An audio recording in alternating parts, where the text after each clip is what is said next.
許大同學校咧致力建構多元共融嘅學習環境啦。咁喺我哋嘅校園裏邊咧，會有不同文化背景嘅學生互相學習，彼此尊重。呢個咧正係社會和諧底下嘅縮影。我哋相信咧，培育包容共融嘅下一代咧，就係社會播下和平嘅種子。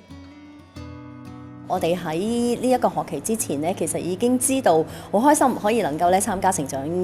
基地呢一個計劃啦。咁就諗啊，究竟安排邊一級嘅學生咧？咁當安排完學生之後啊，發現5年級係比較合適，因為我哋過往咧都有一個專題研習咧，都係俾5年級嘅學生啦，去體會下咧社區上面有啲長者，即係淨係針對長者有啲咩需要咁。咁所以我哋揀咗5年級嘅學生啦。今次咧其實係第1年參加賽馬會成長基地呢個計劃啦。個計劃主要我哋就帶領住我哋一班學生咧，睇下我哋個社區裏邊有冇一啲社群啦，我哋去關心下佢哋啦，從而睇下佢哋有冇啲好好嘅點子啊，啲新嘅創意啦，可以去幫下呢一班有需要嘅人。其實最初咧，我參與呢個計劃嘅時候咧，我好擔心嘅，我會覺得我應該要幫啲學生咧要預備好多嘢啦，因為佢哋都應該冇咩諗法啦，咁我要同佢哋去一齊要參與好多喺裏邊啦。咁但係跟住喺個過程裏邊咧，其實原來我唔係喎。就學生咧，原來佢都有好多嘅點子，佢有好多佢自己嘅諗法啦，甚至乎原來我唔使做好多嘢，佢哋會自己去話，我哋可以加啲咩落去啲元素，原來嗰啲公公婆婆係點樣嘅，因為我哋選擇咗幫助嗰個社群係我哋社區嘅長者啦，咁所以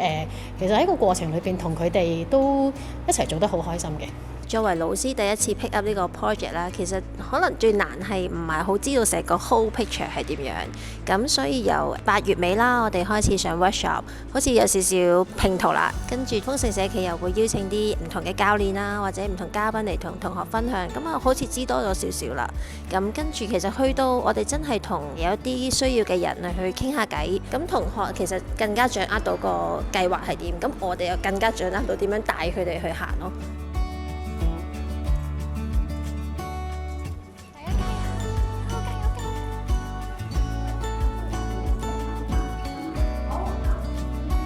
今次我哋要報告嘅主題係關心生來港，可以話與年輕婦女的服務主題。我哋會睇下佢有咩需要，跟住我哋就可以整啲儀器或者一啲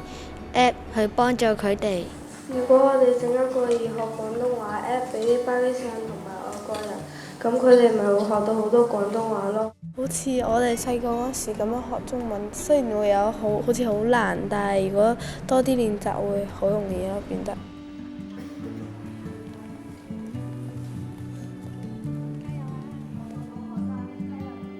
我一直都覺得老人呢，一般都是必須要有個人來陪伴他，來照顧他。但是呢，從這次，我覺得老人其實會合理安排自己的生活。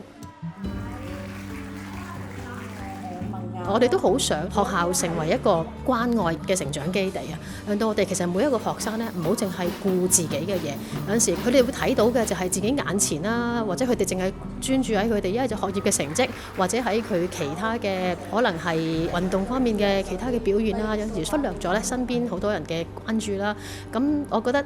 如果我哋能夠透過呢個成長基地，由5年班開始，一路將呢一份嘅同理心帶落去6年班啦，亦都向下4、3、2、1咁樣去展現出嚟啦，呢個係我最想見到嘅。